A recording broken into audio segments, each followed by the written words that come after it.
এই যে আজ 2 দিন যেটা চলছে যে ডক্টর মোহাম্মদ ইউনূস উনি নাকি পদত্যাগ করতে চায়। বলেন তো বাংলাদেশে এই মুহূর্তের জন্য ডক্টর ইউনূস যে পর্যায়ে আছে আন্তর্জাতিক বিশ্বে, বাংলাদেশে আর কেউ আছে? আপনি কি মনে করছেন উনি নিজের থেকে এগুলো করতে চায়? পেছনে যে সমস্ত মানুষ নামে জানোয়ার গুলো খাড়া হয়ে আছে তাকে পদত্যাগ করানোর নাম দেওয়ার জন্য, এগুলো দেশের শত্রু, মানবতার শত্রু, ইসলামের তো শত্রুই। প্রশ্ন আসতে পারে উনি সুদ খেতেন ওনার নামে। আরে ভাই, পৃথিবীতে টিকে থাকার জন্য এখন বাস্তবতার দিকে আপনি তাকান। উনি যদি এই মুহূর্তে দায়িত্বটা ছেড়ে দেন, পাশে প্রতিবেশী নামে কলঙ্ক যারা আছে, ওরা যাদেরকে পুশ করেছে এতদিন, আপনি এর আগে তাকান, হাসিনাকে কাছে রেখে রেখে বিভিন্ন সবক দিয়ে পুশ করে পাঠিয়েছিল, এসে কি করলো দেখলেন না? এই 15.5 বছরও যাদেরকে ওখানে রেখে রেখে বিভিন্ন মেডিসিন দিয়ে ঔষধ খাওয়িয়ে আবার পুশ করেছে, ওদের কথাবার্তাগুলো উল্টা। আন্তর্জাতিক বিষয়গুলো মোকাবেলা করার জন্য এই দেশে কেউ এখন জায়গায় দাঁড় হওয়ার মতো নেই। ওই লোকটার চেহারার দিকে তাকিয়ে এই পৃথিবীতে এখন 1000 বিশ্ববিদ্যালয় আছে যেগুলো লিস্টেড, বাংলাদেশের একটাও সেই তালিকায় নেই। আপনার রাজশাহীও নেই, ঢাকা ভার্সিটিও নেই, কুষ্টিয়া বিশ্ববিদ্যালয়ও নেই। আমি মালয়েশিয়া ছিলাম, মালয়েশিয়াতে এই বাংলাদেশের চাইতে 5 ডবল বড় ওই দেশটা। ওখানেও কয়েক হাজার বিশ্ববিদ্যালয় আছে, কিন্তু একটা বিশ্ববিদ্যালয় শুধু ওই 1000 লিস্টের ভেতরে আছে। তাছাড়া মালয়েশিয়ার এত বড় বড় বিশ্ববিদ্যালয় একটাও লিস্টেড নেই। কোথায় তারা বলেন? তাদের গবেষণার স্তরগুলো কোথায়? যত বড় বড় বিশ্ববিদ্যালয় পৃথিবীতে আছে যারা 1000-এর মার্কিং করা, ওই স্যারগুলো সব ইউনূসকে স্যার বলে ডাকে। উনি যদি ওই সময় এসে দায়িত্বটা না নিত, সবচাইতে বেশি ক্ষতি হয়ে যেত এই দেশের মুসলিমদের। আপনি দেখেছেন জাতিসংঘের মহাসচিব পর্যন্ত টুপি মাথায় দিয়েছে, পাঞ্জাবি পরেছে। যোগ্যতা সম্পন্ন হওয়া দরকার আমাদের। এই জন্য শুধু আল্লাহর দিকে ডাকলেই হবে না, নিজ নিজ জায়গা থেকে আমাদের যোগ্যতা সম্পন্ন এখন হওয়া দরকার। অকালা ইন্নানি মিনাল মুসলিমিন। আর 3 নম্বরে সেই লোকটা বলবে যে আমি মুসলমান। কি? চাঁপাইনবাবগঞ্জবাসী, বাংলাদেশের সাতক্ষীরা আর চাঁপাই, এই 2 জেলা স্বতন্ত্র। এখানে ইসলামী মাইন্ডের লোকজন বেশি এবং অত্যাচারও এই 2 জেলায় বেশি হয়েছে। কিন্তু বাকি তারপরও বলেন তো, ওয়াকালা ইন্নানি মিনাল মুসলিমিন, আমি মুসলমান, এই কথা বলার যোগ্যতা এখনো এই দেশে আমাদের হয়েছে না। হ্যাঁ, আপনি আল্লাহর দিকে কম বেশি মানুষকে ডাকেন, প্রতিদিন ডাকেন, 7 দিনে জমার দিন ডাকেন, হয়তো 2 ঈদে 2 বার ডাকেন, অথবা আপনি বিভিন্ন জায়গায় সিস্টেমে আল্লাহর দিকে মানুষকে ডাকেন, এটা আমিও মানি। ভালো ভালো কাজ যেখানে যা পান হালকা পাতলা হলেও করেন, কিন্তু আয়াতের বিধান তো ছিল 3টা। আপনি আল্লাহর দিকে ডাকবেন, ভালো ভালো কাজের আঞ্জাম দেবেন, আর নিজেকে প্রমাণ করা লাগবে, যে বলা লাগবে যে আমি মুসলমান। এই কথা বলার যোগ্যতা এখন এই দেশে অন্তত আমাদের এখনো হয়নি। কারণ আমি যদি বলি আমি মুসলমান, আমার কাছে ঘুষ থাকবে। আমি যদি বলি মুসলমান, আমার বউ বেপরদায় চলবে। বলি যদি আমি মুসলমান, আমার কাছে জেনা থাকবে। এগুলো নেই। কেউ যদি বলেন আমি কিছু করি না, কে বলেছে আপনি করেন না? আপনি যে বাড়ি বানিয়েছেন, আপনি যে একটা প্রতিষ্ঠান করলেন, এই যে টুপিটা মাথায় দিয়েছি, এ রুমালটা দেখতে সুন্দর মনে হচ্ছে, হাজি রুমাল। এ রুমালটা যে ফ্যাক্টরিতে তৈরি হয়েছে, ফ্যাক্টরির মালিক লোন নিয়েছে ব্যাংক থেকে। এক কথা বলছেন এখানে। যতদিন পর্যন্ত এদেশে যাকাত ভিত্তিক অর্থনীতি কায়েম না হবে, ততদিন পর্যন্ত এই দেশে যে যাই করুক, ও হয় ডাইরেক্ট সুদখোর না ইনডাইরেক্ট। কারণ ব্যাংকিং ব্যবস্থার দিকে আপনি তাকান, এটা অর্থনীতি। এই দেশের অর্থনীতিতে আজ পর্যন্ত আমরা কোরআনকে হাদিসকে নিয়ে যেতে পারি নাই। এই জন্য যত ব্যাংক আছে সবগুলো সুদের সাথে জড়িত, কেউ ডাইরেক্ট কেউ ইনডাইরেক্ট। কারণ ইসলামী অর্থনীতির যে পার্টগুলো আমরা জানি ওগুলো অ্যাপ্লাই করতে গেলে মানে না। ইসলামী ব্যাংকে যেগুলো আছে পঙ্খানো মানা সম্ভব না যতদিন রাষ্ট্রে ইসলাম কায়েম না হয়। এই যে মোশারাকা আছে, মোদারাবা আছে, মোরাবাহা আছে, বায়ে সালাম আছে, বায়ে ইস্তেসনা আছে, বায়ে মুআজ্জাল আছে, ওয়াহেদা আছে, প্রায় 28টা নিয়ম আছে ইসলামী অর্থনীতির। এগুলো সব একটা একটা করে কাজে লাগাতে হয়, ব্যক্তি থেকে শুরু করে মাঠ পর্যায় পর্যন্ত। বাকি যে ব্যাংকিং ব্যবস্থায় যারা আপনারা কাজ করছেন, লেনদেন করছেন, সোনালী ব্যাংক, রূপালী ব্যাংক, অগ্রণী ব্যাংক, চৈতালি ব্যাংক আছে, জনতা, চৈতালিও 2 দিন পরে খুলে ফেলবে। এরকম যত ব্যাংকিং ব্যবস্থা এই দেশে আছে, বলেন তো এখানে সুদ ডাইরেক্ট না ইনডাইরেক্ট? আপনি যে বলবেন আমি মুসলমান, কি করে বলবেন? আপনি ডাইরেক্ট না হলেও ইনডাইরেক্ট। এই রুমালটা, এই টুপিটা যে ফ্যাক্টরিতে বানিয়েছে, সুদের মাধ্যমে টাকা নিয়ে ওই ফ্যাক্টরি থেকে বানানো, আপনি বলছেন আমি তো টাকা নিয়ে কিনে নিয়েছি। আপনি কিনে নিলেন, কিন্তু লোকটা বানিয়েছে কিসের সাথে? মিল করে, সুদের সাথে। বলেন। এই জন্য দেশটা আমরা এমন ভাবে তৈরি করতে চাই যেখানে হালালকে হালাল জানার পর মানা যায়, হারামকে হারাম জেনে ছেড়ে দেওয়া যায়। এই জন্য হাদিস হচ্ছে মান কারাল কুরআনা ফাস্তাযহারাহু ফাহাল্লা হালালাহু ওয়া হাররামা হারামাহু আদখালাহুল্লাহুল জান্নাহ। এই পৃথিবীর ময়দানে যে ব্যক্তি কোরআন পড়ে আর কোরআনকে ইজহার করার জন্য চেষ্টা করে, এখানে ইজহার শব্দের বাংলা অর্থ হচ্ছে বিজয় করা। কোরআনকে পড়ার পরে যারা কোরআন বিজয় করার জন্য চেষ্টা চালাবেন, এই শব্দের ব্যাখ্যা করতে গেলে এই এলাকায় বহু মানুষ আছে তারা উল্টাপাল্টা ফতোয়া দেয়। আমি যখনই বলি যে আমি কোরআন পড়ি এবং কোরআনকে আমি ইজহার করার জন্য চেষ্টা করি, কোরআনকে আমি বিজয় করার জন্য চেষ্টা করি, কিছু মানুষ দেখবেন তারা ফতোয়াবাজি করেছে এটা ধর্ম ব্যবসা, এটা ধর্মের নামে রাজনীতি।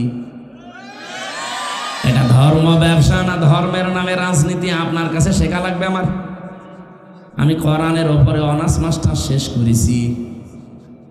আপনার পেটে বোম মারলে যদি আপনি কোরআনের একটা আয়াত আমার সামনে শুদ্ধ করে ওই 7 কিরাত দিয়ে পড়তে পারেন, আমি এই মুহূর্তে আপনাকে মিষ্টি খাওয়াবো।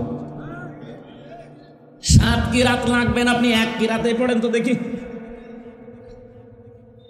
আমি তো 7 কিরাতেই কোরআনের আয়াত পড়তে পারবো একটা একটা করে, আপনি 1 কিরাতে পড়েন দেখি। একটা আয়াত শুদ্ধ করে বলতে পারেন না, ওর ভেতরে ব্যাখ্যা বিশ্লেষণ কি আছে জীবনে পড়েন উনি। খালি বাংলা অর্থ পড়ে আপনি বিশাল মুফতি হয়ে বসে আছেন। আমি যখন এই শব্দের ব্যাখ্যাগুলো করতে চাই, হ্যাঁ মাওলানা হয়তো বলবে ফাস্তাযহারু মানে ইজহার মানে স্পষ্ট করা, ইজহার মানে ওটা ওই যে নুন সাকিন মিম সাকিনের কায়দা যখন পড়ায় তাসবিদে তখন আমরা পড়াই যে ইজহার মানে স্পষ্ট করা। কিন্তু ব্যাখ্যা করার সময় আপনি হাদিসের টিকাগুলো দেখবেন, ওখানে ইজহার মানে বিজয় করা, ইজহার মানে দাঁড় করানো, ইজহার মানে কায়েম করা। 33টা অর্থ আছে কমপক্ষে।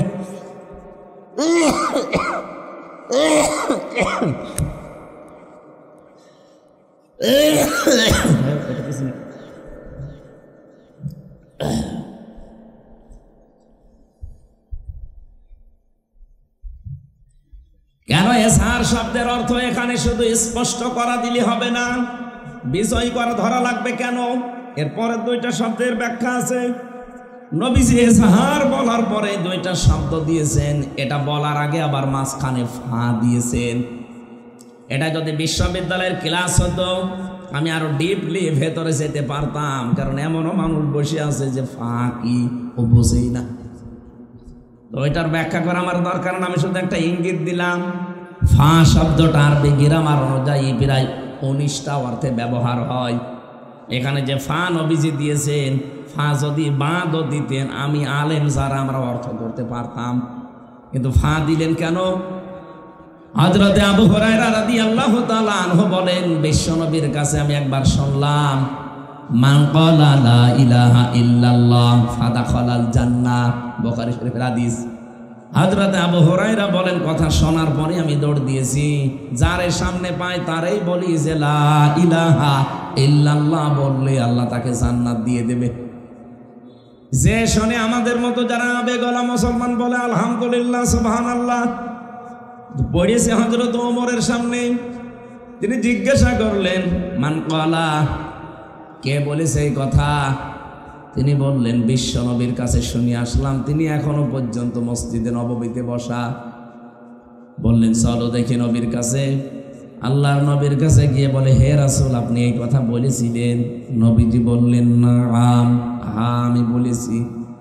হযরত ওমর বিচক্ষণ ছিলেন, আমাদের মতো আবেগওয়ালা না, তালে মাতাল না। আপনি তো বলতে পারতেন মান ক্বালা লা ইলাহা ইল্লাল্লাহ দাখালাল জান্নাহ, যে ব্যক্তি লা ইলাহা ইল্লাল্লাহ বলবে সে জান্নাতে চলে যাবে। ফা দিলেন কেন মাঝখানে?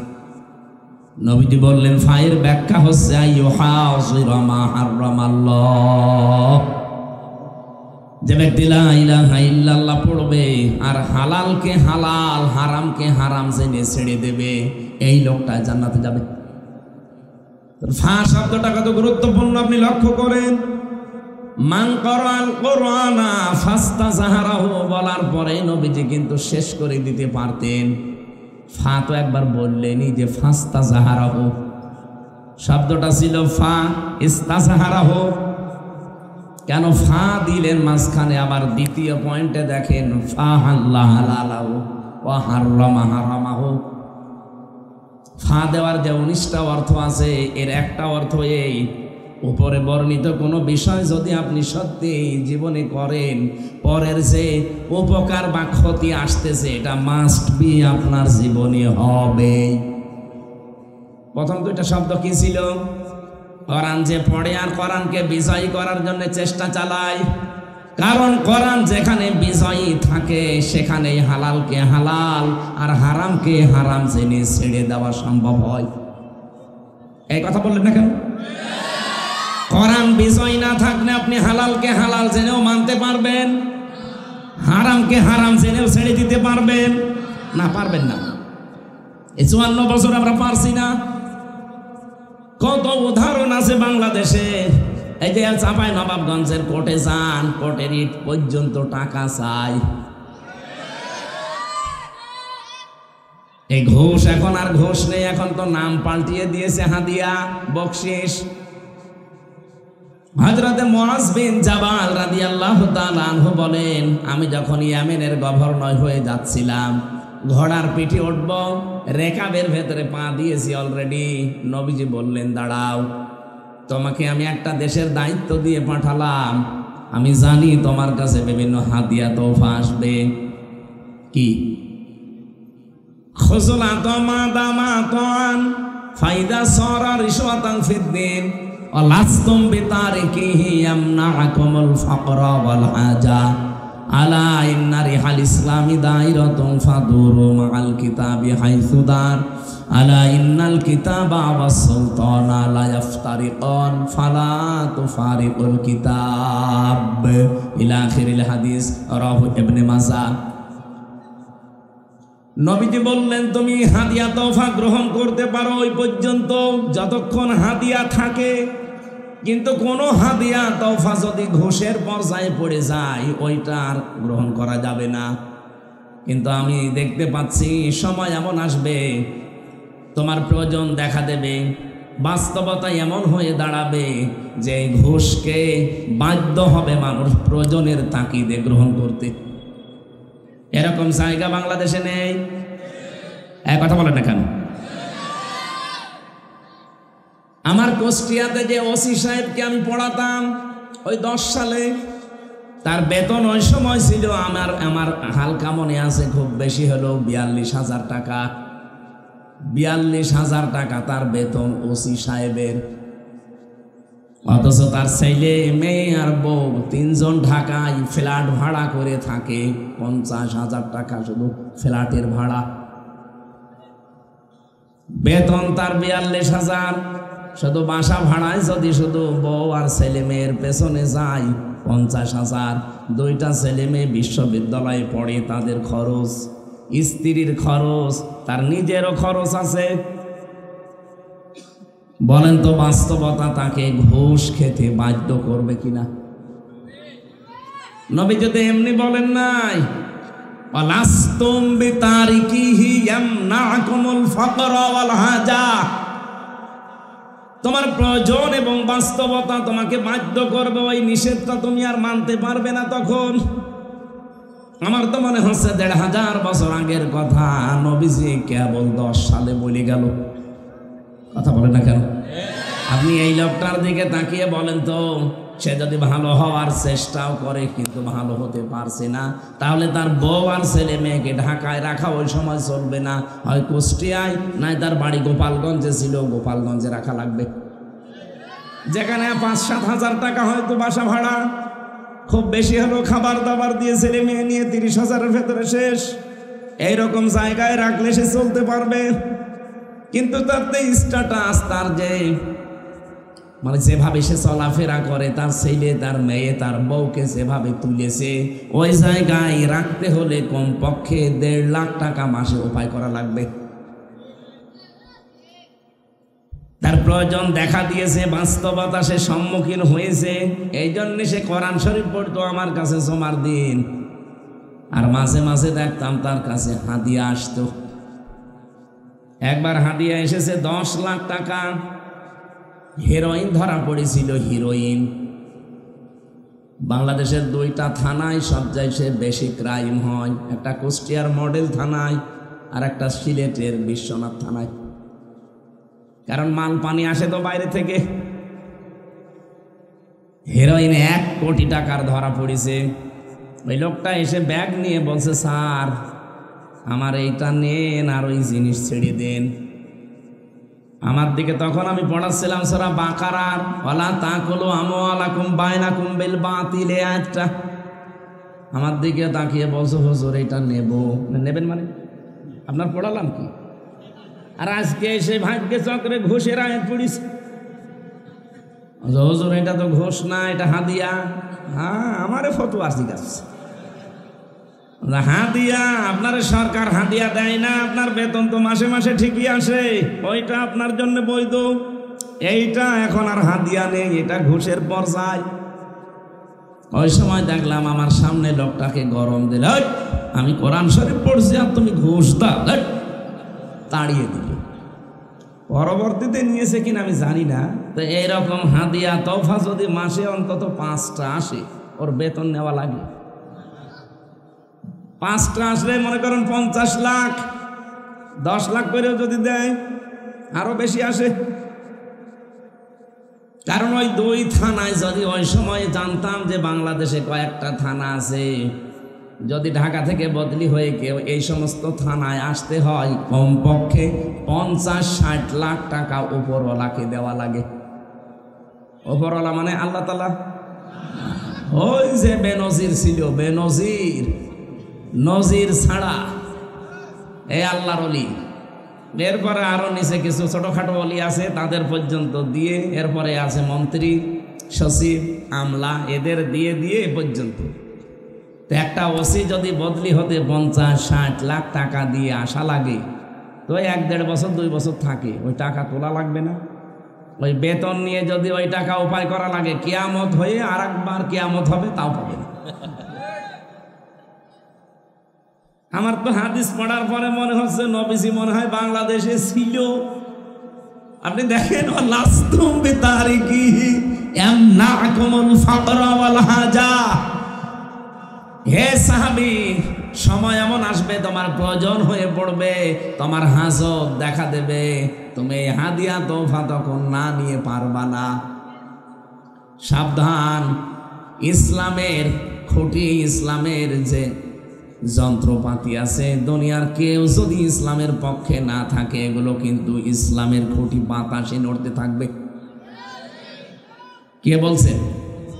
আলা ইন্না রিহাল ইসলামি দাইরাতুন ফাদুরু মাল কিতাবি হাইসু দার আলা ইন্নাল কিতাবা ওয়াস সুলতান লা ইফতারিকান।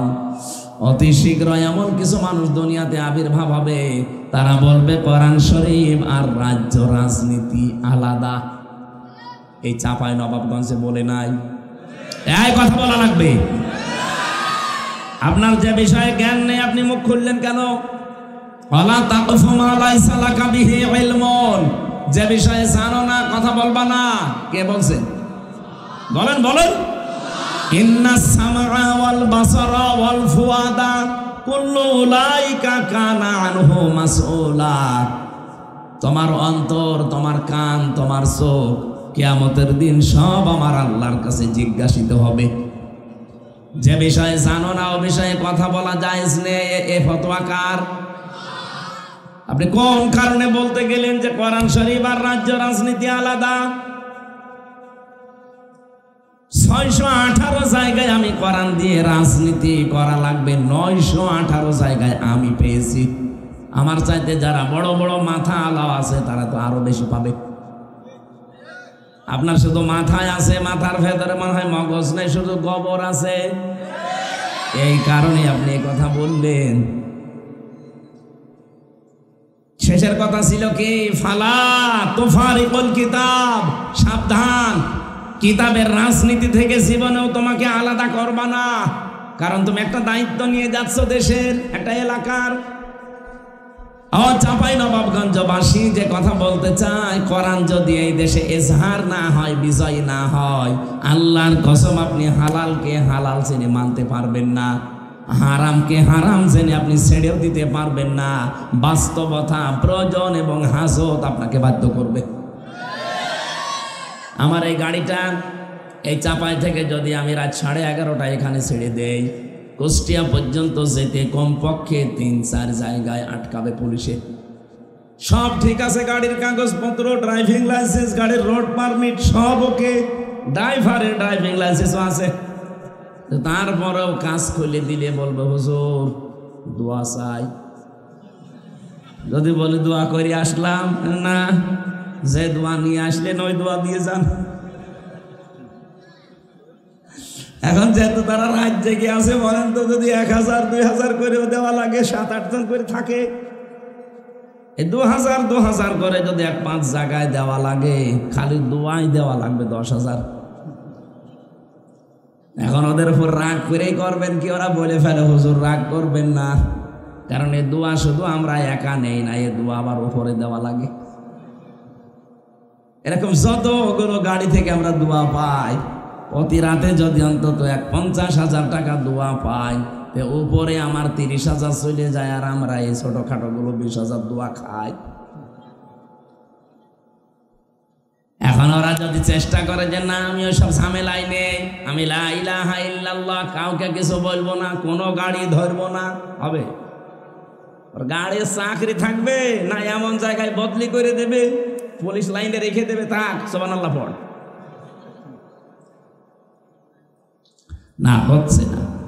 যতদিন কোরআন বিজয় না হবে আপনি পারবেন না। আর এইটার জন্যই এত কথা বলা হয়, আর আপনারা উল্টা দিকে নিয়ে যান। এত দরকার কি? আরে দরকার কি? 54 বছরে দেখতে পাচ্ছেন না? এখনো পর্যন্ত বলার সৎ সাহস আমাদের হয়নি যে আমি মুসলমান। কারণ আমি মুসলমান এই কথা বললে আমার বউ জীবনও বেপরদায় চলবে না। আমি মুসলমান এই কথা বললে আমার ব্যবসা সুদের সাথে জড়িত হবে না। সে পরিবেশ এখনো হয়েছে। একটা ছাগল বিক্রি করতে চাই, তারপরও মানুষকে চাঁদা দেওয়া লাগে। এই দেশে এখনো আমরা আছি। জানা আমাদের নাম যে বাবা রেখেছিল কি? হরে কৃষ্ণ হরে রাম। কি রেখেছিল? হুয়া সাম্মাকুমুল মুসলিমিন। আমি তোমাদের নাম সন্তান হিসাবে, জাতি হিসাবে রেখে দিলাম কি? মুসলমান। সুতরাং মুসলমান এই পরিচয় দেওয়ার মতো যোগ্যতা এখনো আমাদের দেশে কারোরই হয়নি। এই যোগ্যতা আমরা তৈরি করতে চাই। 56,000 বর্গ মাইল এই কোরআন দিয়ে যখন চলবে, কোরআন যখন বিজয় থাকবে, তখন বুক ফুলিয়ে বলা যাবে যে আমি মুসলমান। এই কথা আমরা বলতে চাই না। এইটা যদি কেউ বাধা দিতে আসে, সে ইসলামের শত্রু, মানবতার শত্রু, আমারও শত্রু। কারণ অত জান্নাতে যেতে চাই না, আমারও যেতে দিতে চাই না। জান্নাতে যাওয়ার বাধা হয়ে সারে দেখবো হযরতে ওমর, যেমন হযরত ওমরের বাবা এসে শুধু মুহাম্মদ রাসূলুল্লাহর বদনাম করছিল, তিনি একবার, দুইবার, তিনবার নিষেধ করলেন যে বাবা খাত্তাব, আপনাকে আমি সম্মান করি, কিন্তু নবীজির ব্যাপারে কথা বলবেন না। তারপরও যখন বারবার নবীজিকে গালি দিচ্ছিল, এক কোপ দিয়ে বাবার এই কল্লা আলাদা করে ফেলেছে। এই দেশে আমার মনে হয় এখন ওমরের মতো ভূমিকায় আমাদের আসা দরকার। ইসলাম নিজে মানেন না, মানতেও দিতে চান না, জান্নাতে যাওয়ার বাধা হয়েছে দাঁড়াবে, বাপ হলেও ছাড়বো না। যাই হোক, তেলাওয়াতকৃত আয়াত যেহেতু সূরা সূরা মারিয়াম 41 নম্বর আয়াত, মাত্র একটা আয়াত পড়েছি। জাতির পিতা ইব্রাহিম নবী আলাইহিস সালাম, যেহেতু আর 14 দিন পরে একটা দিবস আমাদের সামনে আসছে, তার নাম কোরবানি। এই কোরবানি যার মাধ্যমে আমরা পেলাম, তার নাম হযরতে ইব্রাহিম। নাম কি বলেন বলেন? হযরতে ইব্রাহিমকে আমার আল্লাহ স্মরণ করতে বলছেন, ওয়াযকুর ফিল কিতাবি ইব্রাহিম। আর একটা কিরাত আছে, ওয়াযকুর ফিল কিতাবি ইব্রাহিম। বলেন আল্লাহু আকবার। আল্লাহ বলেন এই কিতাবের ভেতরে ইব্রাহিম সম্পর্কে কিছু কথা আছে, হে নবী আপনি এটা স্মরণ করেন। নবীজিকে স্মরণ করাতে বললেন কেন? ও চাপায় বাসিয়ে দিকে তাকান। এই পৃথিবীতে যে শব্দটা প্রথমে আল্লাহ দিলেন অযকুর, যাকারা ইয়াজকুরু শব্দের শাব্দিক অর্থ হচ্ছে স্মরণ করা, জিকির বলে না? এই জিকির থেকে জাল কাফ র অযকুর, এটা আমরের সিগা। হে নবী আপনি স্মরণ করেন বা বর্ণনা করেন, মানুষকে জানান। কি জানাবেন? ফিল কিতাবে, এই কিতাবের মধ্যে। কিতাবের মধ্যে বলতে আল্লাহ পাক কি বোঝাতে চান? কিতাব মানে পৃথিবীতে কোরআন। কিতাব মানে কি? আরো জোরে বলেন। তাফসীরে ইতকানের ভেতরে পাবেন এই কোরআনের আল্লাহ 55টা নাম নিজে দিয়েছেন। ওরা কোরআন শরীফের নাম কয়টা? 55টা। এরা কারা? এরা বসেন, আমার ওয়াজে বসে চলে যাচ্ছে। আমি ওঠার আগে কে ওঠা যাবে না নাকি শেষ করে দেব? এত কষ্ট আমার মনে হয় এই বছরের মাহফিলে ওই শুধু রাজশাহীর একটাই করেছিল, আর এই আজকের একটা।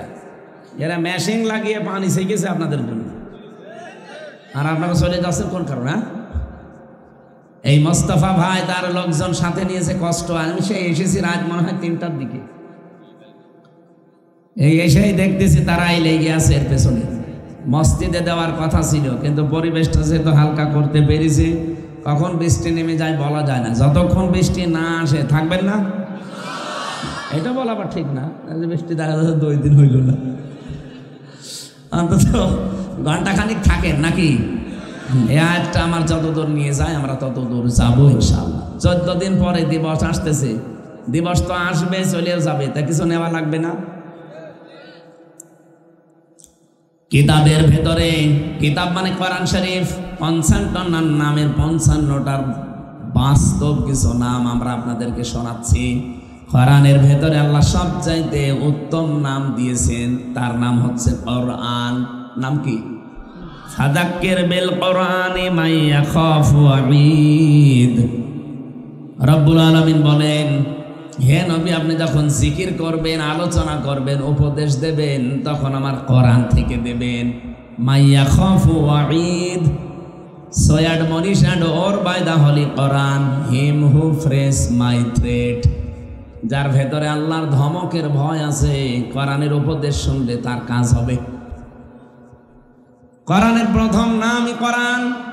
2 নম্বর নাম হচ্ছে আল কিতাব, যেটা আমি আজকের আয়াতের ভেতরে দ্বিতীয় শব্দে পেয়েছি। 3 নম্বরে কোরআনের নাম হচ্ছে ফুরকান।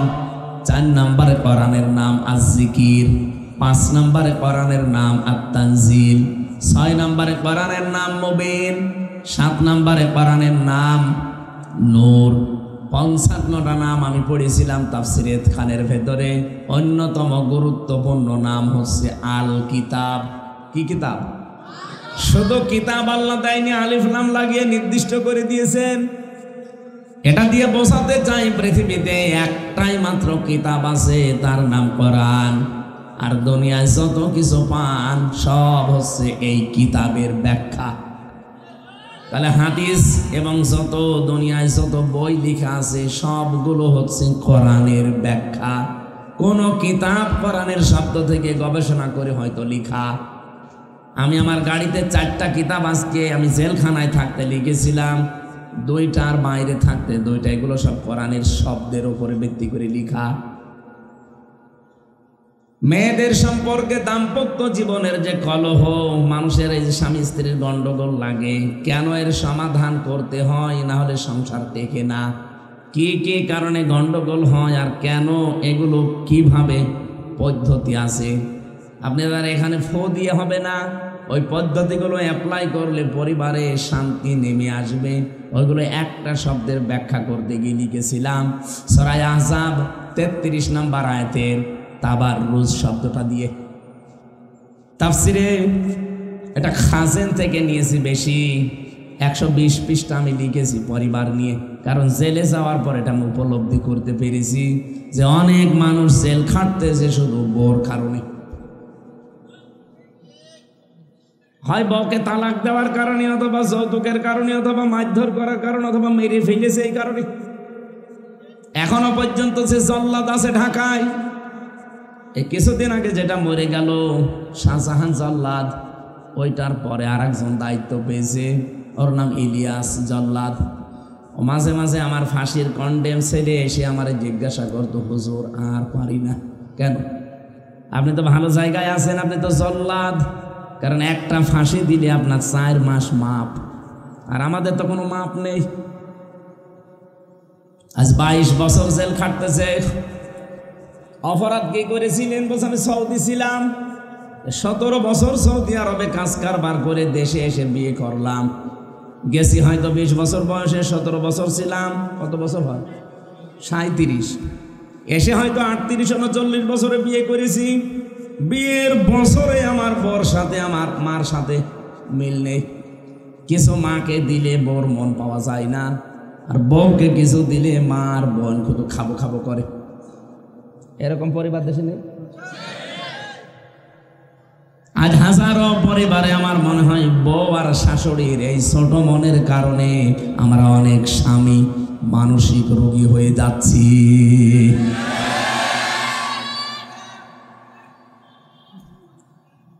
আমার মনে হয় চিল্লাচ্ছে যেগুলো এখনো বিয়ে করেনি, বিয়ে করে তো চিল্লাবে। এখনো তো বেড়ার কোলে থাকেননি, বেড়ার কোলে থাকবে তারপরে তো চিল্লাবে। মা বোনেরা, আমার মনে হয় মেয়েরা এসেছে, সম্মানিত মা বোনেরা, শুধু নামাজ পড়া রোজা রাখার কালো বোরকা পরা ইবাদত না। আপনার কারণে যে আপনার স্বামীটা আজ মানসিক রোগী হয়ে যাচ্ছে টের পাচ্ছেন আপনি। আপনার কথা মতো চলতে গেলে মা বাবার মন পাওয়া যায় না, মা বাবার কথা মতো চলতে গেলে আপনার বিছানায় পাওয়া যায় না। কথা বলেন না কেন? এখন ও লোকটা করবে কি? শেষ পর্যন্ত ধুকে ধুকে ওই পলাশ সাহার মতো নিজের অস্ত্র নিজে মাথায় রেখে মরে যায়। অত মরে গিয়েছে, যাক বেঁচে গেল না, মরে গেলে তার বেঁচে যায় না, তা তো যাক গেল, ওর জীবনে আর কিছু নেই। কিন্তু আমরা যে পলাশ সাহা ছিল এএসপি, আমরা এরকম বহু স্বামী আছি মানসিক যন্ত্রণায় মৃত মানুষের মতো বেঁচে আছি। সম্মানিত মা বোনের রেকর্ড হচ্ছে, সারা দুনিয়া যাচ্ছে। মা বোনদেরকে হাতে পায়ে ধরে বলছি আমি আপনাদের খুব ভালোবাসি। কিয়ামতের দিন হাজারো মেয়ে লোক জাহান্নামে যাবে শুধুমাত্র এই ছোট মনের কারণে, ছাড় দিতেই পারে না। মা যারা বসে আছে, মা যদি মনে করে আমার ছেলের জন্য আমার বেটার বউকে আমি একটু হালকা ছাড় দিলাম, কি আসে যায়, শান্তি সৌখ যত আপনার ছেলে পায়, একটু আপনার সমস্যা কি? বউ যদি মনে করে না আমার স্বামী এই 25-30 বছর পর্যন্ত ওর মা বাবাই তোর পেছনে শ্রম দিয়েছে, আমি তো আর ছিলাম না, আমি তো কেবল 3 দিন এসেছি, আমি একটু ছাড় দিয়ে চলে, ও যতদিন মা বাবা আছে অন্তত হক আদায় করুক। একটু যদি মনটা উদার করে নিজের মা বাবার মতো মনে করে ছেড়ে দেয়, পরিবারের জীবনে কোনো স্বামী আলাদা হবে না। চাঁপাইনবাবগঞ্জে আলাদা হওয়ার সিস্টেম নেই না ভাই, ঠিক হচ্ছে না। মা বোনেরা আশা করছি মনটা একটু ব্রড মাইন্ডের করেন, এই ন্যারো মাইন্ডের হওয়া বাদ দেন। আপনি নিজেও জান্নাতে যেতে পারছেন না, আমাদেরকেও জান্নাতে যাওয়া থেকে বঞ্চিত করছেন। আমার কুষ্টিয়ায় আমি যেখানে, যেমন এখানে ঈদের নামাজ যেখানে পড়ায় প্রায় 11 গ্রামের মানুষ, 11 গ্রামের মানুষ আপনি হিসাব করেন, কমপক্ষে ওখানে মাওলানা এনামুল হক শাফি সাহেব এতদিন ইমাম ছিলেন, উনি মারা যাওয়ার পরে লোকজন আমারে নিয়েছে। 11 গ্রামের আপনি হিসাব করেন কত লোক হতে পারে। এক গ্রামে যদি 1000-1500 মানুষ হয়, এতগুলো মানুষ এক জায়গায়। তো উনি যখন কামেল পাশ করে আসলেন এলাকায়, উনি বললেন যে আমি এলাকায় থাকতে চাই না, আমি চলে যেতে চাই দূরে কোনো জেলায়। লোকজন বলছে বাবাজি কামেল পাশ করে মাওলানা, তখন তো বলতো টাইটেল পাশ করে আসলে আর চলে যাবা মানে। উনি ওই সময় একটা উদাহরণ দিয়েছিলেন ঈদগায় নামাজ পড়াতে, আমার আজও মনে আছে, ভালো করে শুনবেন, কারণ জ্ঞানী মানুষদের এক একটা কথা ওটা পাথর পাহাড়ের চাইতেও ভারী। বললেন দেখেন আমি এলাকায় থাকতে চাই, সেই ছোটবেলা থেকে আপনাদের কাছে আমি কারো ছেলে কারো ছোট ভাই এইভাবে আস্তে আস্তে মানুষ হয়েছি। ছোটবেলায় কেউ আমার ডাকতো এই শাফি এদিকে আয়, ওই শাফি কোথায় বলতো না। আমি এখন টাইটেল পাশ করে কামেল পাশ করে মাওলানা হয়ে এলাকায় আসলাম। ওই আমার বন্ধু বান্ধব যারা আছে, আমার ছোট ভাই, আমার বয়সী যারা, আমার চাচা আমার দাদা, ওরা তো আর বসবে না যে শাফি সাহেব কামেল পাশ কিনা।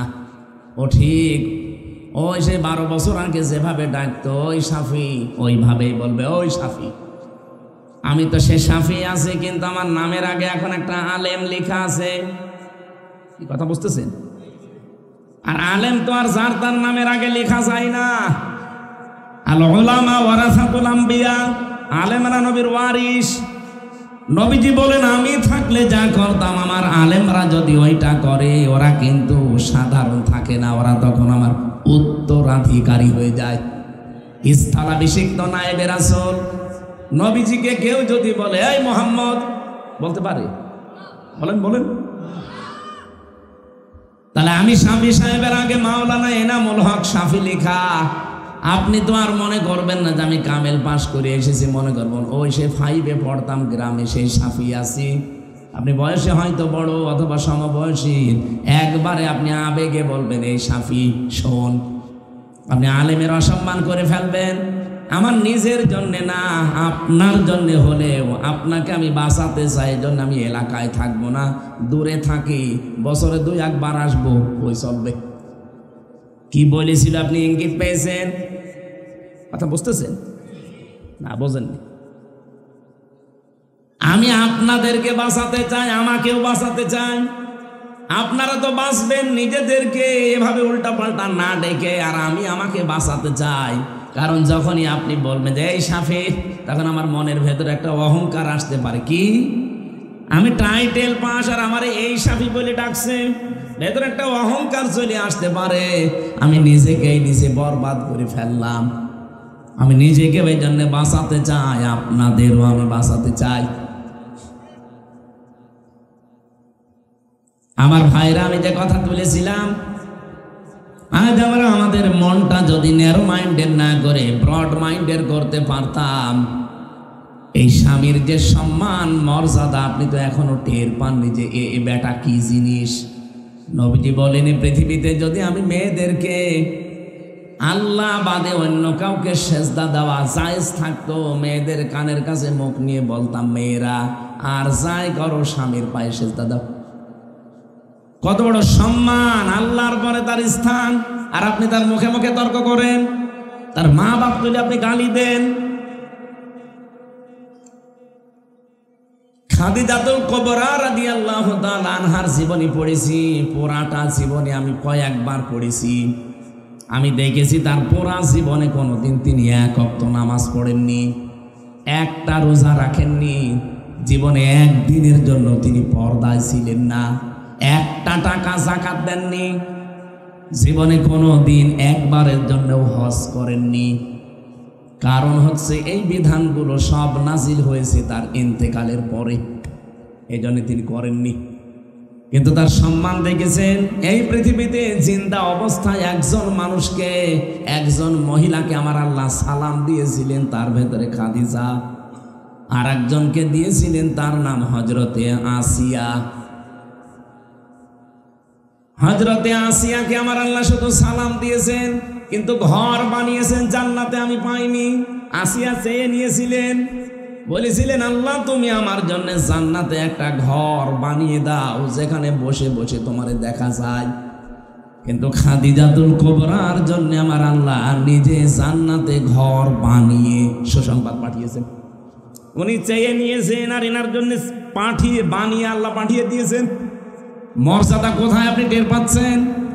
আল্লাহ নিজে সালাম দিয়েছে, জান্নাতে ঘর বানিয়ে পাঠিয়েছে। পুরা জীবনী পড়ে আমি সামারাইজ এইটাই পেয়েছি, একটাই মাত্র কারণ, নামাজ নেই, রোজা নেই, পর্দা নেই, হজ নেই, যাকাত নেই, একটা কারণে আল্লাহ এত খুশি। জীবনী কোনোদিন সাংসারিক যতদিন ছিলেন, নবীর সংসারে কোনোদিন বিশ্ব নবীকে একদিনের জন্য তার মনে দুঃখ দেননি, কষ্ট দেননি। আল্লাহ জানে এত খুশি ছিলেন খাদিজার উপরে। আপনি বলেন তো, এখানে আমরা যারা স্বামী আছি, জীবনে কোনোদিন আজ পর্যন্ত বউ আমাকে একদিনের জন্য দুঃখ দেয়নি, এরকম স্বামী আছেন?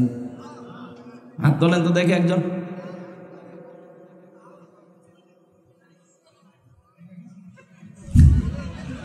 হুজুরও তুলতে পারিনি, তোমার দুঃখ পেয়েছে, আমিও পারিনি।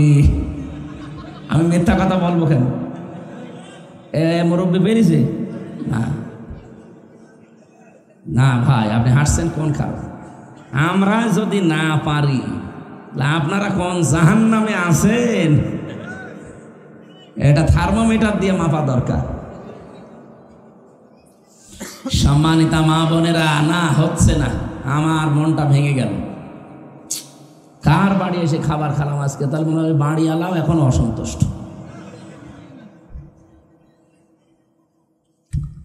নামাজ পড়েন আপনি, রোজা রাখেন আপনি, বোরকা পরেন, অথচ স্বামীর মনে প্রতিদিন 10 বার করে দুঃখ দিতে আছেন। খাদিজা জীবনে কোনোদিন 1 সেকেন্ডের জন্য স্বামীকে দুঃখ দেয়নি। আল্লাহ এমনি খুশি না তার উপরে, আল্লাহর আরশ খুশি হয়ে গেছে, জান্নাতে ঘর বানিয়ে তার জন্য সুসংবাদ পাঠিয়েছে। সুবহানাল্লাহ বলতে পারেন না? আমরা এরকম স্ত্রী তৈরি করতে চাই না, চাই না? আরো জোরে বলেন। এজন্য আমাদের স্ত্রীগুলো হওয়া লাগবে খাদিজাতুল কুবরার মতো। এরকম 6 জন মহিলার জীবন নিয়ে আমি একটা বই লিখেছি, আদর্শ নারী। মেয়েদের আদর্শ কে কে হবে, কিভাবে তাকে ফলো করবেন। আছে গাড়িতে এটা দাম্পত্য জীবনের, ওইটা মেয়েদেরকে আপনারা পড়াবেন। ও বউ, ভারতের সিরিয়াল না দেখে বইটা পড়ো, দেখো কি আছে, মেনে চলো। শুধু পুরুষেরটা, মহিলারটা না, পুরুষেরটাও নিয়ে যাবে। পুরুষেরটা পড়বে না, নিজেরা শুধু ভালো বউ চায় আর নিজে হয়ে আছে ফেরাউনের ভাইরা। ভাই হবে, নিজেকে হযরতে আলীর মতো তৈরি করেন, বউগুলো এমনি ফাতেমাতুজ জহরা হয়ে যাবে। মেয়েদেরকে আহ্বান জানাচ্ছি, কষ্ট আমি জানি আপনাদের, তারপরও একটু স্বীকার করেন। আমি যে কিতাবের আলোচনা তুলেছিলাম, আমি ওই লাইনে যেতে চাই। রব্বুল আলামিন কোরআনে কারীমকে কিতাব নামে আখ্যা দিয়েছেন, এই জন্য এই কিতাবের ভেতরে আল্লাহ আলোচনা দিচ্ছেন আমাদের বাবা যিনি ইব্রাহিম। আল্লাহ বলেন কেমন ছিল জানো? ইন্নাহু কানা সিদ্দীকান নাবিয়্যা। একদিকে ইব্রাহিম ছিল সিদ্দিক, সত্যবাদী। 2 নম্বরে হযরত ইব্রাহিম ছিল নবী। কি ছিল? এখন এই 2টা শব্দের আমি হালকা ব্যাখ্যা করব। দেখেন তো, সিদ্দিক এবং নবী কি জিনিস এটা?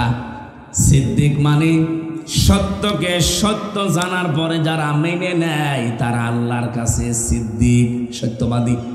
শুধু সত্য কথা বললে সিদ্দিক হওয়া যায় না, শুধু সত্য কথা বললে তাকে সত্যবাদী বলা যায় না।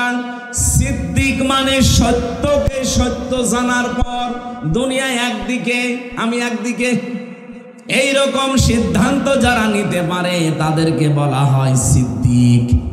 কি বলা হয়? বলেন বলেন, স্মরণ করেন ওই সময়ের কথা। আল্লাহ উদাহরণ দিচ্ছেন, এইদিকে তাকান। وَإِذْ قَالَ إِبْرَاهِيمُ لِأَبِيهِ آزَرَ أَتَتَّخِذُ أَصْنَامًا آلِهَةً إِنِّي أَرَاكَ وَقَوْمَكَ فِي ضَلَالٍ مُبِينٍ। আল্লাহ পাক বলেন, একটু স্মরণ করো ওই সময়ের কথা তখন তোমাদের জাতির পিতা হযরত ইব্রাহিম তার বাবা আজরকে ডাক দিয়ে বলেছিলেন, হে বাবা, ইন্নী আরাকা ওয়া কওমাকা, অবশ্যই আমি নিজে আপনাকে আর আপনার জাতিকে দেখতে পাচ্ছি ফি দালালিম মুবিন, স্পষ্ট বিভ্রান্তিতে আছেন। আসনামান আলিহা, এই মূর্তিগুলো কি করেন? এগুলো আপনারা কেন এগুলো নিজেরা বানান, আবার নিজেরাই মাথা নত করেন এর সামনে, আবার শেষ হয়ে গেলে ভেঙে ফেলেন, পানির ভেতরে ডুবিয়ে দেন? কেন এগুলো করেন? আমি তো স্পষ্ট বিভ্রান্তিতে দেখতে পাচ্ছি। রব্বুল আলামিন বলেন এই কথা ইব্রাহিম কেন বলেছিল জানো? ওয়াকাযালিকা নুরি ইব্রাহিমা মালাকুতাস সামাওয়াতি ওয়াল আরদ ওয়া লিয়াকুনা মিনাল মুকিনিন। আমার ইব্রাহিমকে আমি কিছু জিনিস দেখিয়েছিলাম, আকাশ আর জমিনের এমন কিছু নিদর্শন দেখালাম, সে একেবারে দৃঢ় বিশ্বাসীদের অন্তর্ভুক্ত হয়ে গেল। আমি যে জিনিসটা এখান থেকে নিয়ে আসতে চাই, একটু পরে 2-1 মিনিট পরে বুঝবেন। এই চলে যাচ্ছেন কেন? বসুন বসুন। ফালাম্মা জান্না আলাইহিল লাইলু রাআ কাওকাবা ক্বালা হাযা রাব্বি ফালাম্মা আফালা ক্বালা লা উহিব্বুল আফিলিন। বলেন আল্লাহু আকবার। আমি যে তাকে আসমান জমিনের বিভিন্ন নিদর্শন দেখালাম, কি দেখিয়েছিলাম? প্রথম হযরত ইব্রাহিম দেখলেন ফালাম্মা জান্না আলাইহিল লাইলু রাআ কাওকাবা, রাতের বেলা দেখলেন আকাশে কিছু তারকা জ্বলজ্বল করছে। তিনি বললেন ক্বালা হাযা রাব্বি, এইটাই আমার রব হবে। কিন্তু যখন ওটা রাতে মিলিয়ে গেল, তিনি বললেন না, ক্বালা লা ইউহিব্বুল আফিলিন, যেটা অস্তমিত হয়ে যায় ওইটা আমি ভালোবাসি না, পছন্দ করি না। রব মানা তো দূরের কথা। ফালাম্মা রাআল কমারা বাসিগান ক্বালা হাযা রাব্বি ফালাম্মা ফালা ক্বালা লা ইল্লাম ইয়াহদিনি রাব্বি লাকুনান্না মিনাল কওমিয যালিন। এরপরে তিনি রাত যখন গভীর হয়ে গেলে দেখলেন আকাশে একটা বড় চাঁদ। চাঁদের দিকে তাকিয়ে বললেন এটা আমার রব। ভোরবেলার দিকে আস্তে আস্তে যখন ওটা মিটিয়ে গেল, অস্তমিত হয়ে গেল, হারিয়ে গেল, বললেন না, যেটা মিটে যায় হারিয়ে যায় ওইটাকে আমি মানি না। আমি তো একটা বিভ্রান্তির ভেতরে পড়ে গেলাম। ফালাম্মা রাআশ শামসা বাযিগাতান ক্বালা হাযা রাব্বি হাযা আকবার ফালাম্মা আফালা ক্বালা লা ইল্লাম ইন্নী বারিউম মিম্মা তুশরিকুন। সকালবেলা যখন তিনি দেখলেন যে পশ্চিম আকাশে বিশাল এক সূর্য বড় হয়ে উঠতেছে, তাকিয়ে বললেন এটা শুধু আমার রব না, এইটাই বড় রব। কারণ এতক্ষণ যা দেখেছিলাম ছোট ছোট, এখন তো দেখছি বিশাল, এটা আমার রবই হবে। সন্ধ্যাবেলা যখন এইটাও ডুবে গেল, উনি বললেন না, ডুবে যাওয়া জিনিস তো আমি পছন্দ করি না। রব হওয়া দূরের কথা, জাতির লোকেরা ক্বালা ইয়া কওমি ইন্নী বারিউম মিম্মা তুশরিকুন। জাতির লোকেরা কান খাড়া করে শোনেন, আমি কিন্তু তোমাদের সাথে এখন আর কোনো কিছুর সাথে পূজা করি না, শরীক করি না। আমি তোমাদের থেকে মুক্ত। মুক্ত হয়ে তিনি বসেছিলেন না, তিনি ঘোষণা দিয়ে জাতিকে জানিয়েছিলেন একটা কড়া কথা, ইন্নী ওয়াজ্জাহতু ওয়াজহিয়া লিল্লাযী ফাতারাস সামাওয়াতি ওয়াল আরদা হানিফা ওয়া মা আনা মিনাল মুশরিকিন। হযরত ইব্রাহিম বললেন, হে আমার পিতা আজর বা তারেক এবং জাতির লোকেরা, অবশ্যই আজকে থেকে আমার এই চেহারা, আমি আসমান আর জমিনের যিনি উদ্ভাবক, যিনি বানিয়েছেন তার দিকে আমি ঘুরে পড়লাম। তোমাদের কারো সাথে আমি আর নেই। এতটুকু যাই বলেছিলেন, কারো সাথে আর নেই। আমি শুধু ঘুরে পড়েছি তা না, হানিফা, আমি একনিষ্ঠভাবে ঘুরলাম। ওমান আমিনাল মুশরিকিন, আর আমি মুশরিক না। বাবার পক্ষ থেকে জবাব শোনেন। তার বাবা এবার ডাক দিয়েছে, ক্বালা রাগিবুন আনতা আন আলিহাতি ইয়া ইব্রাহিম লাইল্লাম তানতাহি লারজুমান্নাকা ওয়াহজুরনি মালিয়া। ইব্রাহিম কি ঘোষণা দিলে তুমি যে তুমি আমাদের সাথে আজকে থেকে নেই, আমাদের এই ইলাহাগুলো মানো না। তুমি যদি এই কথা থেকে আজকে ফেরত না আসো, নিজের এই কথা থেকে যদি সরে না আসো, এক নম্বরে আমি বাবা হয়ে বলছি, লাইল্লাম তানতাহিলা আরজুমান্নাকা, তোমার আমি জীবিত রাখবো না, তোমার আমি মেরে ফেলবো, হত্যা করে ফেলবো তোমারে।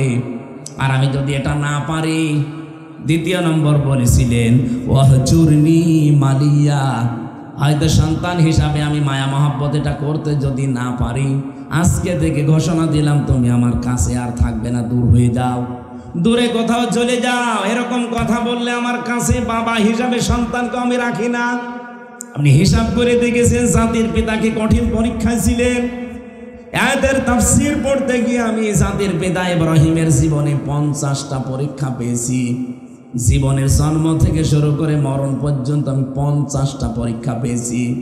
তার ইমানের পরীক্ষা ছিল 10টা, তার ভেতরে এটা একটা। পরিবারও ছেড়ে দেওয়া লাগে, ইমানের উপরে টিকে থাকতে গিয়ে অনেক সময় নিজের পরিবারকেও ছেড়ে দেওয়া লাগে, অনেক সময় সমাজকে ছেড়ে দেওয়া লাগে, অনেক সময় অনেক নবী দেশ পর্যন্ত ছেড়েছেন। আর আমাদের ইমানের উপরে টিকে থাকতে গেলে কিছু ছাড়া লাগে না, আরো আত্মীয় স্বজন বাড়ে। 2 নম্বরে তার আমলের পরীক্ষা আল্লাহ নিয়েছিলেন 30টা। কোরআন শরীফের ভেতরে আপনি পাবেন সূরা মুমিনুনের ভেতরে 10টা, সূরা আহজাবের ভেতরে আছে 10টা, আর সূরা তাওবার ভেতরে আছে 10টা। এই 30টা পরীক্ষা আল্লাহ তার জীবনে নিয়েছিলেন আমলের। 3 10 30, আর ওদিকে 10 ইমানের 40, আর মাথা থেকে পা পর্যন্ত এখানে 10টা পরীক্ষা আছে বডির ভেতরে। এই 50টা পরীক্ষা আমার আল্লাহ তার জীবনে নিয়েছেন। আল্লাহ বলেন প্রত্যেকটা পরীক্ষায় আমার ইব্রাহিম পাশ করে গেছে।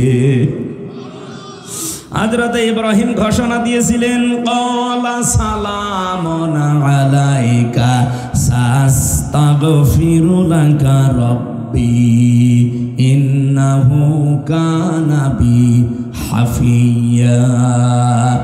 একটা একটা করে অনেকগুলো জিনিস তিনি ছাড়লেন। তারপরে তিনি বলেন, ফালাম্মা আফালা ওয়ালাম ওয়াতাসিলুকুম মা তাদউনা মিন দুনিল্লাহ ওয়া আদউ রাব্বি আসা আল্লাহ আকুনা বিদুআই রাব্বি শাকিয়া। ফালাম্মা আতাসালাহুম মা ইয়াবুদুনা মিন দুনিল্লাহ, এ পর্যন্ত যখন তিনি বলেছিলেন, এখন তো বাংলা না বললে আপনারা আরবি বুঝবেও না। তিনি 1 নম্বরেই বললেন, হে আমার বাবা, আপনি আমাকে হয় মেরে ফেলতে চান অথবা দূরে সরিয়ে দিতে চান, আমি আপনার জন্য আল্লাহর পক্ষ থেকে শান্তি কামনা করছি। আল্লাহ যেন আপনাকে শান্তি নিরাপত্তা দেয়, আর আল্লাহ আপনাকে যেন মাফ করে দেয়। আমি জানি আমার আল্লাহ অতি দয়ালু মালিয়া, জোরে বলেন হাফিয়া, জোরে বলেন সুবহানাল্লাহ। 2 নম্বরে তিনি জাতির লোকের কাছে দাঁড়িয়ে বললেন, আজকে থেকে আমি তোমাদের থেকে ইতিজাল, মানে বিচ্ছিন্ন হয়ে গেলাম, ছেড়ে দিলাম তোমাদেরকে।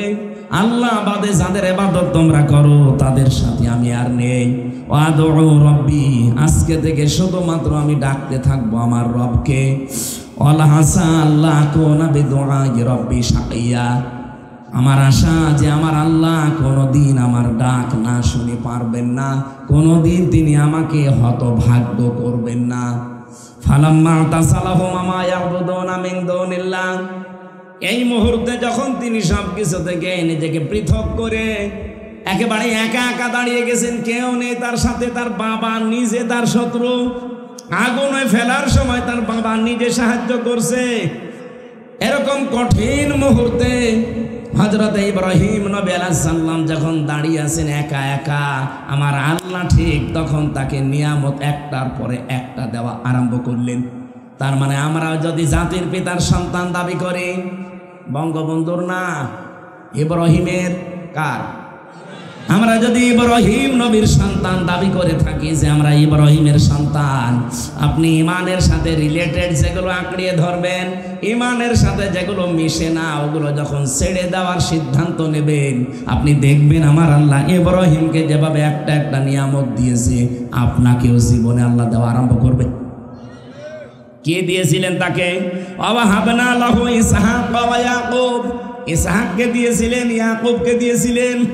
তার বংশের ভেতরে কল্যাণ জাআলনা নাবিয়্যা, আর তিনি জানতেন যে প্রত্যেককে আমার আল্লাহ নবী বানাচ্ছেন। আমি যেহেতু সিদ্দিকের ব্যাখ্যা করার জন্য পর্যন্ত এসেছিলাম, এবার আমি পেয়ে গেছি।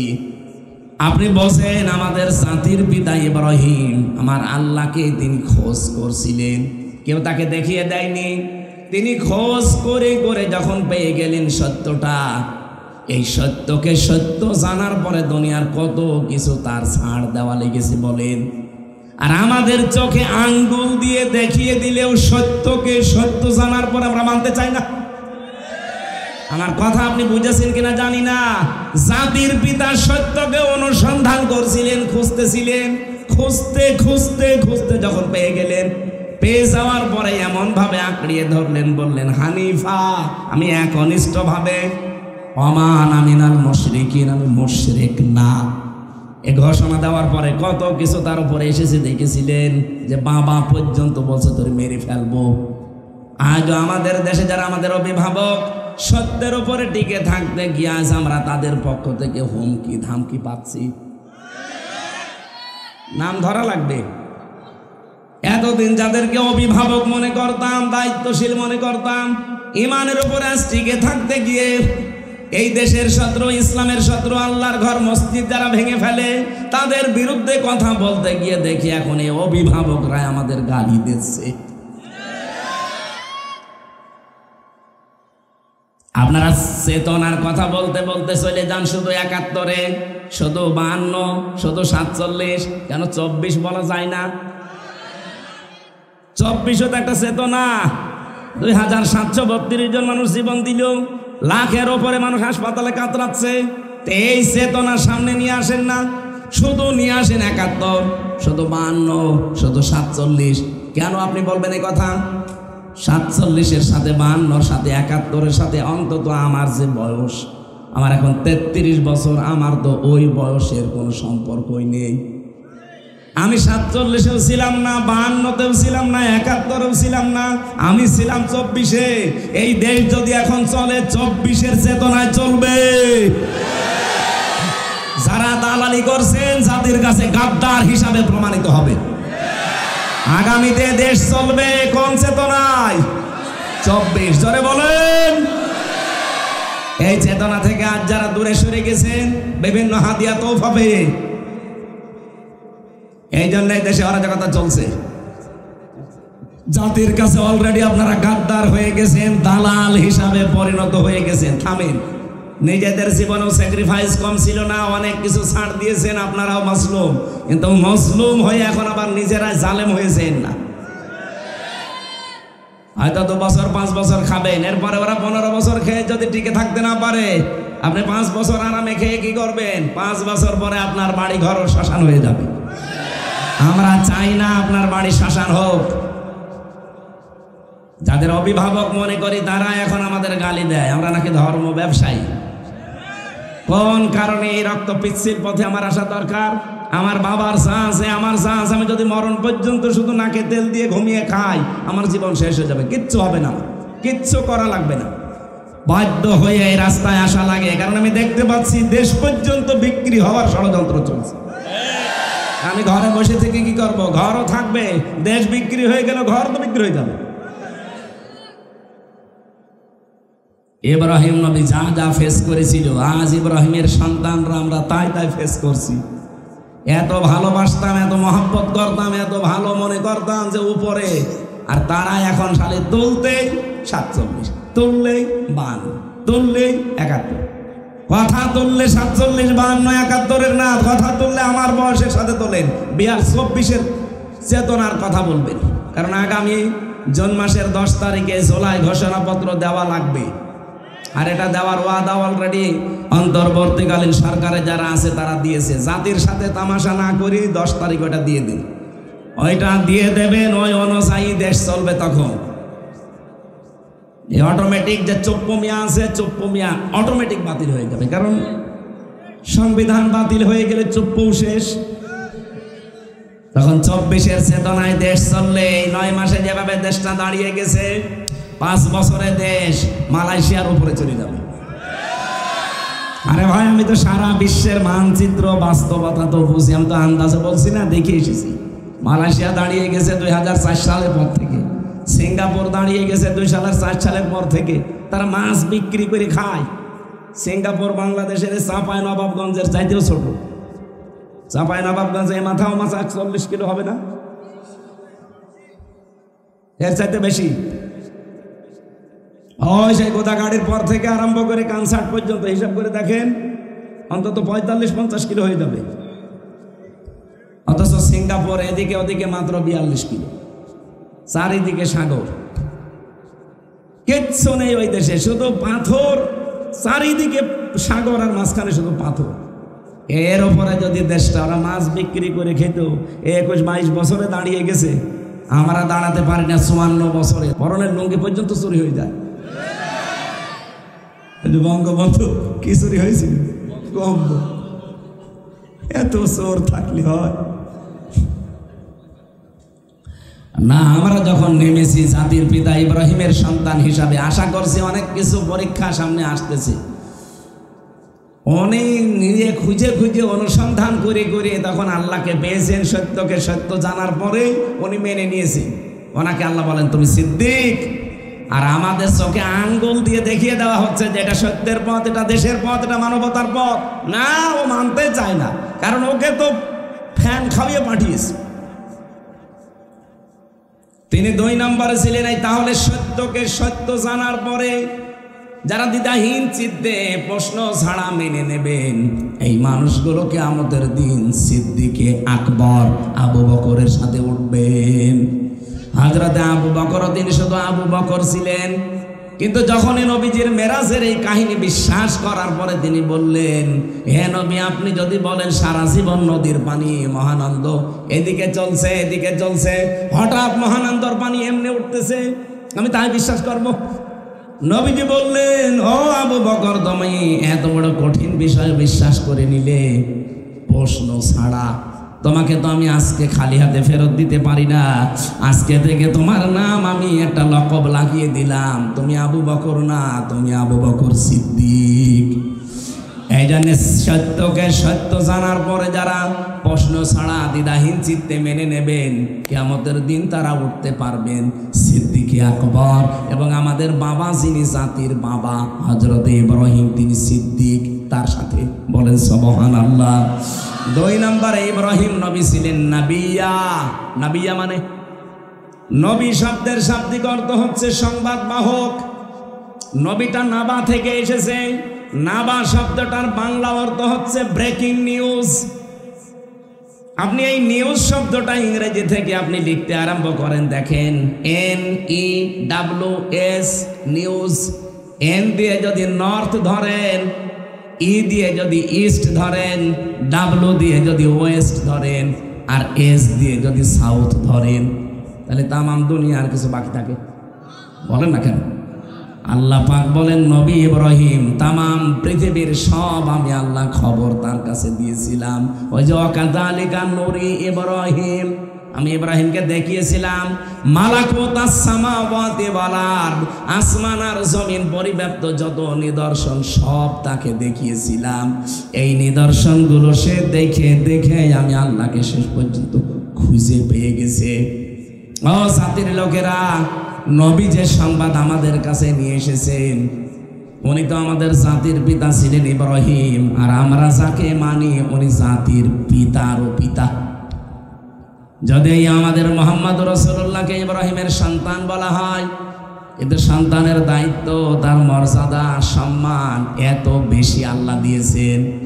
ইব্রাহিমকে তো শুধু সিরিয়ার জন্য পাঠিয়েছিলেন নবী হিসাবে, আর আমাদের নবী মুহাম্মদ রাসূলুল্লাহকে সিরিয়া না, শুধুমাত্র আমেরিকা না, সৌদি আরব না, তামাম দুনিয়ার জন্য সংবাদ বাহক করে পাঠিয়েছেন। বলেন সুবহানাল্লাহ। আলোচনার বিষয় আমি যেহেতু ইব্রাহিমের জীবন থেকে আরম্ভ করব বলেছিলাম, যে ইব্রাহিম এই যে ছুরি চালিয়ে পশু জবাই করার নিয়মটা তার কাছ থেকে পেয়েছি, এর আগে এই নিয়ম ছিল না। কি দিয়েছেন? ঠিক আছে,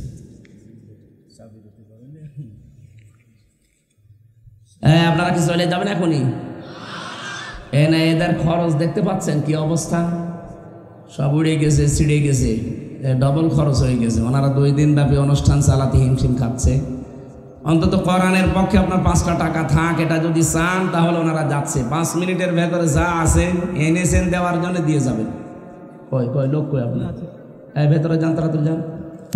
যে মানুষগুলো যাচ্ছে খুব তাড়াতাড়ি এদের কাছে আপনারা বের করে রাখেন, দিয়ে গেলেই দিয়ে দেবেন। সম্মানিত মা বোনদের কাছে ওই যে স্বেচ্ছাসেবিকা আছে, বাচ্চারা আছে, ওদের কাছে দিয়ে দিন। তাড়াতাড়ি ভাই, সময় নেই, তাড়াতাড়ি করেন। সুবহানাল্লাহ ওয়ালহামদুলিল্লাহ লা ইলাহা।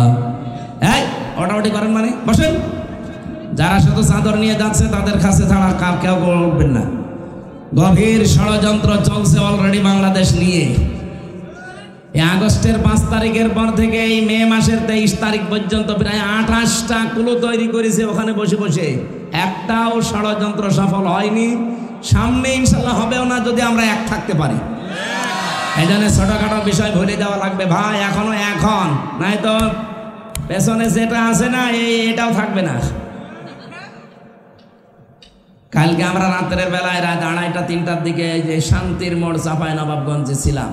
এখানে যিনি আলোচক ছিলেন এই যে মাওলানা আবুল কালাম আজাদ আজহারি, ওই ভাইয়ের সাথে দেখা হয়েছিল। অনেক গভীর টেনশন, চিন্তা মগ্ন আছে যে কি হতে যাচ্ছে দেশে। বললাম এই কঠিন পরিস্থিতি থেকে উত্তরণের একটাই উপায় আছে। এই দেশের ধর্ম, দল, মত, জাতি, বর্ণ, ধর্ম দেখা যাবে না, সব এখন শুধু দেশের জন্য এক হওয়া লাগবে। তাহলে এই ষড়যন্ত্র মোকাবেলা করা আল্লাহর রহমতে সম্ভব ইনশাআল্লাহ। আশা করছি এগুলো ঐক্য এখন খুবই বেশি দরকার। আরে ভাই, দেশে যদি না থাকে আপনার বাড়ি থাকবে? আমি আমার বাড়িতে এখন ঘুমিয়ে থাকতে পারতাম না? দেশের মানুষকে সচেতন করা আমার দরকার কি? আমি দেখতে পাচ্ছি দেশই না থাকলে আমার কুষ্টিয়ার বাড়িও থাকবে না। জালেম হয়ে গেলে কি হয়? আমি তো হানিফের বাড়ি দেখলাম, দেখেছেন হানিফের বাড়ি একেবারে মাটির সাথে মিশিয়ে দিস, হালকা পাতলা যাই ছিল। এই ফেব্রুয়ারির 5 তারিখে আযাবুল বুলডোজার নাজিল হয়ে সব শেষ। আজ আগামী থেকে আমাদের এরকম কোন অবস্থা যেন না হয়, এই জন্য এখনই ঐক্যবদ্ধ হওয়া লাগবে। একটু সুর তুলেছিল যে প্রধান উপদেষ্টা ডক্টর ইউনূস পদত্যাগ করবেন বলে মন স্থির করেছেন, এখনো করেনি, শুধু করবেন বলে একটা আশ্বাস দিয়েছিলেন। এই আশায় অনেকেই জামাত আর বিএনপির বাড়ি ঘর অলরেডি ভাঙা আরম্ভ করেছিল ব্রাহ্মণবাড়িয়ায়। খালি সুর তুলে যদি এই হয় তাহলে কি হয়তো চিন্তা করতে পারেন। এই জন্য সব ভুলে যান, আবার ওই 10-12 ট্রাক সামনে দিয়ে দেবে, তখন ওই 16 বছর না 32 বছরও শোনাতে পারবেন না। আমাদের আর কি হারানোর আছে, সব তো হারিয়েই ফেলেছি। এই জন্য যতটুকু বাকি আছে এটা যেন হারিয়ে না যায়। আল্লাহ আমাদেরকে জাতির পিতা ইব্রাহিম নবী আলাইহিস সালামের কাছ থেকে আমরা এই পশুর কোরবানি শিক্ষা পেয়েছিলাম। এই কোরবানি আমাদের জীবনে আর 14 দিন পরে আসতেছে। এই কোরবানির মাধ্যমে নিজের ভেতরের আমিত্ব, হিংসা, অহংকার এটাও যেন কোরবানি করতে পারি। জোরে বলেন আমিন। বারাকাল্লাহু লানা ওয়া লাকুম ফিল কোরআনিল আযীম। আল্লাহুম্মা আমিন।